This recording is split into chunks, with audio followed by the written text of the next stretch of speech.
श्री स्वामी समर्थ.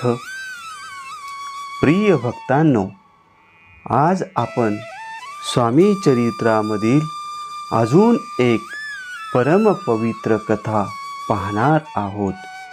भक्तांनो, स्वामींच्या कथा ऐकणे ही एक प्रकारे स्वामींची सेवाच आहे.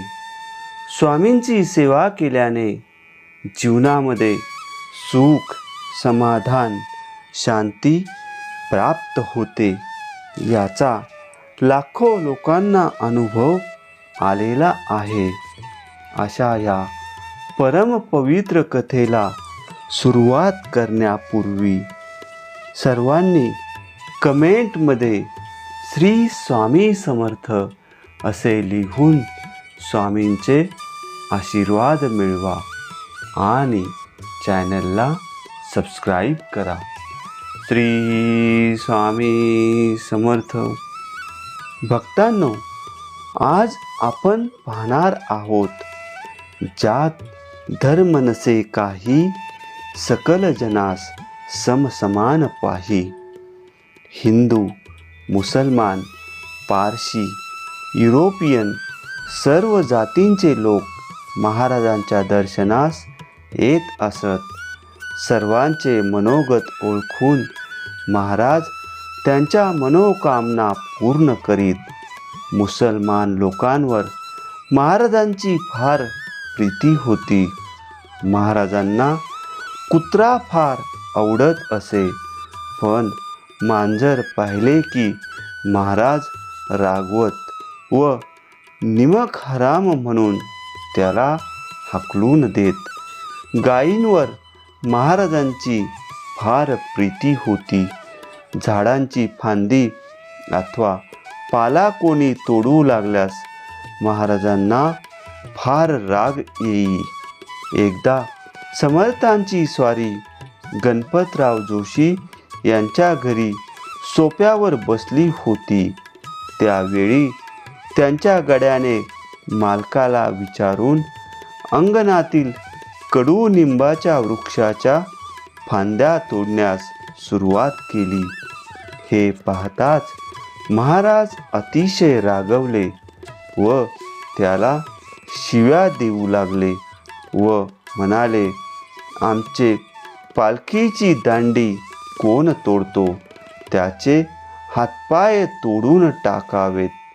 हे ऐकताच गणपतराव जोशाने गड्यास फांदी तोडण्याचे काम बंद करण्यास सांगून झाडाच्या खाली उतरविले.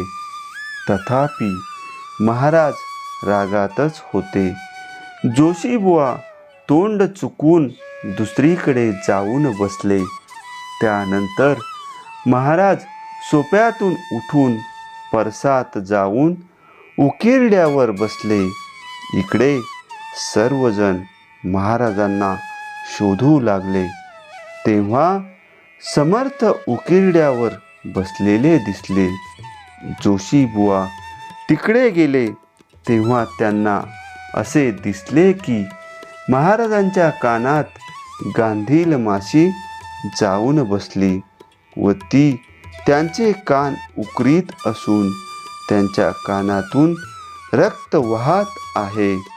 महाराज मात्र हसत खेळत आहेत, पण कोणास पुढे येऊन देईनात.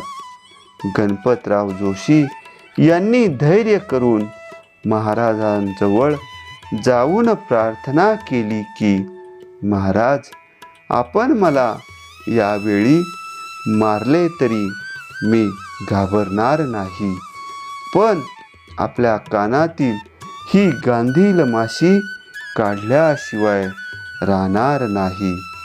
असा जोशीबुवांचा दृढ निश्चय पाहून समर्थ काहीच बोलले नाहीत. गणपतरावांनी ताबडतोब चिमटा आणून महाराजांच्या कानातील गांधील माशी काढून कान धुवून टाकला. कान स्वच्छ दिसू लागला व रक्तप्रवाह कुठून आला याची काहीच खूण दिसत नव्हती. हे पाहून सर्वांना आश्चर्य वाटले. महाराज पूर्ण ब्रह्म असून अशा अनेक चमत्कारिक लीला भक्तजनांना सतत दाखवीत असत. मानव धर्म संत जाणती, जात पात ना मानती. भक्तांनो, अशा प्रकारे हा परमपवित्र अध्याय संपन्न झालेला आहे. पुढील अध्याय ऐकण्यासाठी चॅनलला सबस्क्राईब करा आणि स्वामींचे आशीर्वाद मिळविण्यासाठी कमेंटमध्ये श्री स्वामी समर्थ असे लिहा. श्री स्वामी समर्थ.